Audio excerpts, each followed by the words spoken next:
विनंती आत या. पैलवान शिवराज राक्षे, पैलवान जसपाल सिंग, आपण लवकर आत यायचंय. संयोजक चला.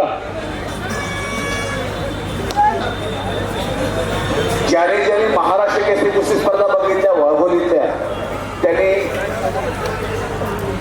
जयदीपची कुस्ती तर 100% पाहिली असेल. काय नाव ठेवली बघा.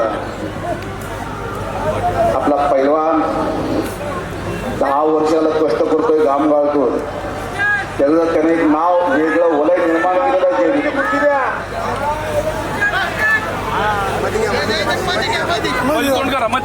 मित्र परिवाराची इच्छा, पुतण्यांची इच्छा, चुलत्यांची इच्छा की जयदीपनं सोलापूर जिल्ह्याला महाराष्ट्र केसरीची गदा मिळवून द्या. 100% हा पैलवान 1-2 वर्षात काही पराक्रम करेल आणि करणार. एक धोकेबाज पैलवान म्हणून ओळख आहे त्याची.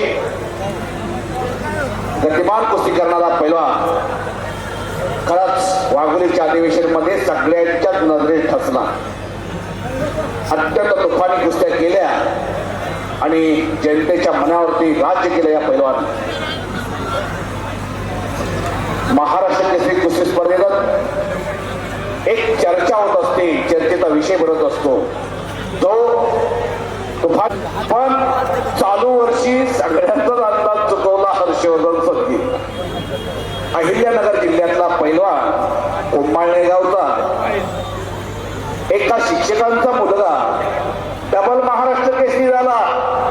अत्यंत शांत संयमी पैलवान, थंड डोक्यानं कुस्त्या केल्या, कुठं गडबड केली नाही, कुठेही गडबड केली नाही हर्षवर्धन. आणि खरोखर सगळ्याच कुस्त्या हर्षवर्धनात सुंदर केल्या आणि फायनलला पोहोचला. फायनलला कुस्ती आली होती महेंद्र बाहुबली, पंढरपूर जवळचा शिर्षीचा पैलवान. तोही आंतरराष्ट्रीय कुस्ती संकुलात दोन्ही पैलवान एकाच वस्ताचे पट्टे नोंद घ्या. अर्जुन पुरस्काराचे मानकरी काका पवार, गोविंद पवार, शरद पवार यांचे दोन्ही पट्टे फायनलला आले. आणि खरोखर तुम्ही सगळ्यांनी सोशल मीडियाच्या माध्यमातून ऐकलं, मीडियाच्या माध्यमातून ऐकलं, एबीपी माझाने मुलाखत घेतली, सगळ्यांनी घेतली. माझा छोटा भाऊ आहे आणि मी त्याच्याबरोबर आता कुस्ती केली. सगळ्यांनी टाळ्या करा त्याच्यासाठी, सगळ्यांनी टाळ्या करा. सगळ्यांनी ऐकलं. कुस्तीच्या वेळेला कुस्ती, दोस्तीच्या वेळेला दोस्ती. महाराष्ट्र केसरी कुस्ती स्पर्धा म्हणजे मानाची मानली जाणारी स्पर्धा. प्रत्येक पैलवान वर्षभर त्या गदेसाठी मनापासून कष्ट करत असतो. प्रत्येक पैलवान आणि वस्ताद त्यांचे कोच प्रत्येकाकडून सराव करून घेत असतात वर्षभर.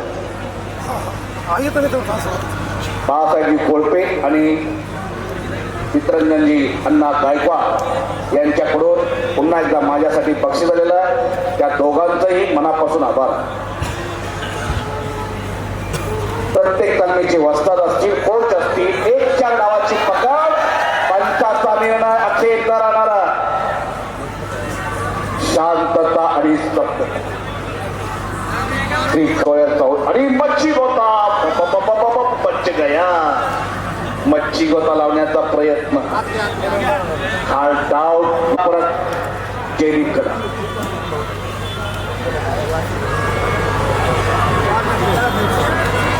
एक डावाची पकड घेतोय.